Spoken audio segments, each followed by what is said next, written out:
And you know, after watching that report by David Knight, I thought it would be interesting to talk to an expert on mind control, and we are now joined by the author of Controlling the Human Mind, the Technologies of Political Control, or Tools for Peak Performance. Welcome to the program, Dr. Nick Begich. Hey, thanks for having me. It's always good to be with you folks, and I wish everyone well this holiday and Christmas season. Well, thanks for joining us. And you know, I wanted to get your opinion on the allegations that are being made by an alleged inmate of the Batman shooter, James Holmes, who claims that he was a victim of mind control. Well, you know, that's interesting because, you know, this comes up often. In fact, the idea of what, you know, film is called the Manchurian Candidate actually is a concept that was developed by the Central Intelligence Agency. In fact, it goes back to work starting in the 1920s with a gentleman named Estabrook, and Dr. Estabrook was sort of the pioneer in this area. He believed you could create what he called the super spy, and in fact, by the 1960s, actually admitted he had done this, creating completely new personalities within people that could be triggered so they could function in exactly that way, sort of the hidden column, if you will, of the super spy or a Manchurian Candidate, as modern film would characterize it. Well, yeah, and there's also a lot of similarities between the Batman shooter and, for example, Sirhan, who was, you know, the patsy, if you will, for the murder of Robert Kennedy. Both of these guys were described as behaving as if they were in a trance. They can't recall the events of the shooting. And, you know, both of them have eyewitnesses that reported that there was more than one gunman on the scene. And, and what about the use of drugs? You know, we know about the LSD experiments in, let's say, back in the days of MK Ultra, but now we have sodium pentothal or devil's breath. You know, are these drugs being used for mind control as well?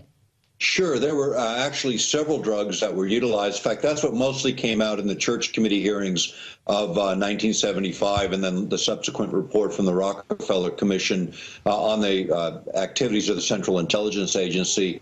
All that was absolutely proven, but there are many other methods for affecting human behavior. The frequency following response, which is triggered by flickering light, which the Batman theater killer or alleged killer was actually involved in some of that at the Salk Institute. You know, the idea of using electromagnetic fields or light, sound, a lot of different ways and techniques were developed for influencing human behavior and creating a very, very deep trance-like state where, at least according to Estabrook, 1 in 5 people could be programmed to be these sort of sleeper elements that could be triggered later with post-hypnotic suggestion.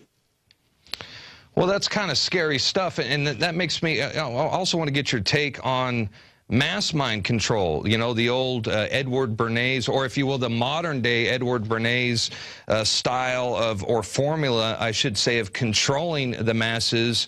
How is that being conducted today, and what do you think, what's in the future, what's in store for the future of mass mind control? Well, this is really important because none of it's really regulated, and yet there's many studies. In fact, in our book, Controlling the Human Mind, and the video that goes along with it, we cite over 250 sources showing the evolution of the technology, the patents, I mean, the detail behind the technologies. You can utilize any electromagnetic carrier, radio, TV, the internet, to actually influence the behavior of people on a mass basis. But the absolute simplest method is inflict the population with fear or anxiety, which, of course, we see that every day in the economic and political news. But once you've done that, you've essentially shut down the higher ordered thinking that humans are capable of. Fear is the simplest method, but mass media, a simple complex signal could be produced, put into the airwaves, if you will, and then just a standard news report indicting some ethnic group or some organization with being the responsible for all of our ills would turn a tremendous amount of popular anger towards those kind of groups. In fact, Persinger at Laurentian University actually talked about this, published a paper on it in 1995. And this work continues. The Defense Intelligence Agency in the past, you've got DARPA today involved in a lot of work, current contracts being let to the University of California for mind effects or mind control. The Navy issued new protocols in 2006 for mind control experiments. But the idea of prisoners being used really goes back quite a ways. In fact, it was prisoners, orphans, those that were essentially disenfranchised that were used in these experiments. And it was Secretary of Energy O'Leary during the Clinton administration that admitted 500,000 victims in the United States of non-consensual experiments, including the mind control victims of the MK Ultra era, as well as the experiments that continue to this day.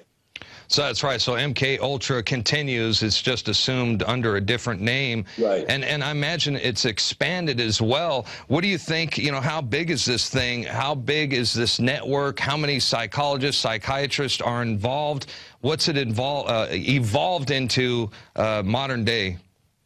It's huge, and it's really a cooperative agreement between academic institutions and the military-industrial complex, the three together working together in this area, probably hundreds and hundreds of individuals. The most recent contracts, again, led by DARPA, for creating what they're calling electronic telepathy, being able to monitor brain activity in real time, determine what people are actually thinking, creating then complex signals and sending information back to those individuals. And this doesn't involve any kind of implants, just modeling the human brain. And what everyone's been waiting for and is here today are the complex computer systems that can do this and the complex signal generators that can do this. So the work continues. Again, we've cited it in our past work, and I know Alex has covered this from time to time.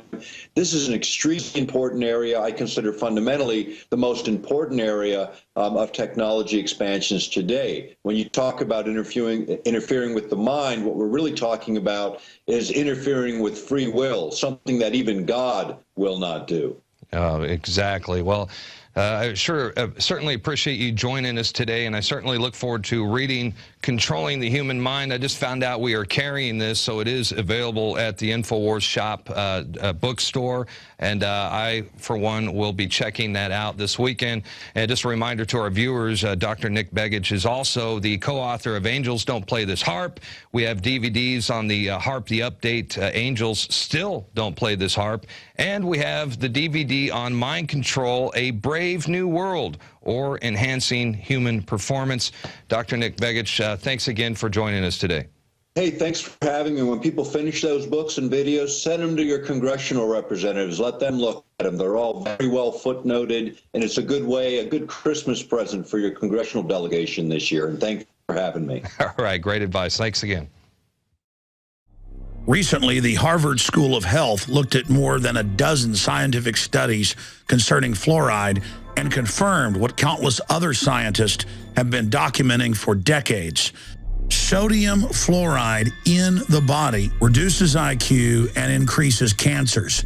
You see, the aluminum industry and the fertilizer industries would have to pay to store all the toxic waste they produce, but instead they get our counties and cities to pay to put the poison in our water. It's not just fluoride we're getting, but lead, mercury, arsenic, the list goes on and on. And a lot of this toxic waste comes from China. Unfortunately, fluoride and its derivatives are only one of hundreds of toxins being added to our drinking water. We're battling the globalists on so many fronts. Health is an area where we can all take control of our lives, and it all starts with that basic building block of water. It is time to purify our family's water. The ProPure filtration system with added fluoride filters is the best system from my research to protect you and your family. InfoWarsStore.com already has the lowest prices on ProPure water filtration. But until December 10th, we are going to offer 15% off the already lowest price. I know what I'm giving my family this Christmas. ProPure. Go to InfoWarsStore.com and get 15% off the already lowest price out there with the code WATER15. WATER15, and you get 15% off at InfoWarsStore.com.